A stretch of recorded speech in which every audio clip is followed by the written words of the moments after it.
MLS. MLS was born out of the life and career of Arno Burnier, and we'll go down that path of him a little bit, but MLS now currently is for mastery, love, and service. Excuse me, Arno, I'll paraphrase some of this from all the stories I've heard from you for years, but here's the way that I have the understanding in the story is Arno was on path for medical school from Paris, France, and he was a lifelong lover and enthusiast of motorcycles, which he still is, and he had a horrible wreck, and he somehow ended up in a chiropractic office. And in that process of being with that chiropractor, he ignited in him the principle of chiropractic and the understanding of the major premise and so much more.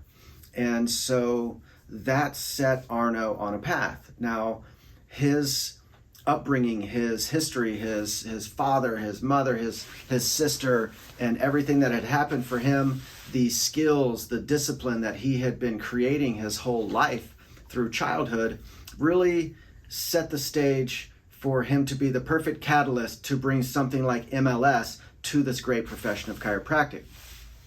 And so when he knew he was a chiropractor, he went full head on in, and he only knew one way to do it, and that was to be extraordinary and to do it all in. And so he has a rare discipline that is, it's like I said, it's rare this day and age, and something that so many of us may not have as natural as he does, but it can be inspired out of us. It can be trained in us. And so that's a very important piece of what we'll get into of what is MLS when you ask that question.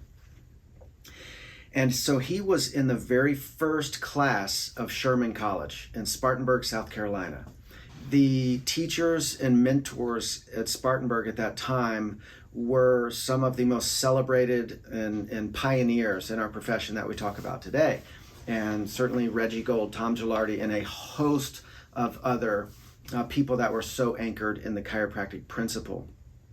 Now, from there, I'm just going to kind of jump around in that Arno, like many of us, and I know like you, have what I would call a sensitive constitution, in that whoever is going to be invited to do this dance with us physically, mentally, emotionally, dare I say spiritually, they better be very focused, very skilled, and very present with what my system is letting them know. And so, right now I'm thinking of adjusting a dog or a horse, right? Not everybody has business adjusting a horse.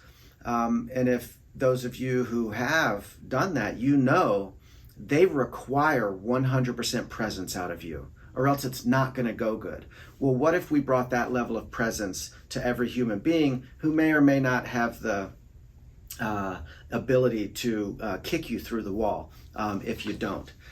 So Arno, with a sensitive constitution, a high level of awareness of his body, experienced a lot of what we might just call mediocre or sloppy, kind of rough, non-aware adjustments, which really I feel propelled him more on a path to hone his skill, hone his listening in such a way that he could take from everyone from a pregnant mom to an infant who was in grave danger and very in critical condition, to a 100-year-old, to everybody in between with any condition there could be, and really fine-tune his approach, his listening, and to adjust the level of depth, speed, and all the things that can be adjusted for every scenario. Now add to that the fact that he was hanging around people like Donnie Epstein, and shortly after that, Sue Brown, who influenced him greatly in a deeper level that isn't always gone to in chiropractic, and what we often refer to as a tonal meningeal awareness or approach. So they have a lot of parameters and protocols in the tonomeningeal world that Arno was heavily incorporating into what we might grossly generalize as osseous adjusting. And now add on to that for his love of taking care of pregnant moms and children and babies. So this found Arno on staff for the ICPA. He was on the board for a long time. He taught. He was the founder of many different pediatric modules. So I think this is the perfect recipe, right, for someone to bring a extremely high level of mastery into the world in the art of chiropractic. And so in practice, he was in Yardley, Pennsylvania, and had an amazing, simple cash practice, as he dubbed the Cafe of Life model of chiropractic practice, which was 100% chiropractic, cash, simple systems and procedures, not the laden with the anatomy posters everywhere. Certainly they could be there, but more leaning into how nature informs us of our body. So his level of communication and public speaking is incredible, on how he can take anything in nature, whether it's this door handle or hinge or the picture of these flowers on the wall, and help somebody understand their body, their process, their healing to a higher level.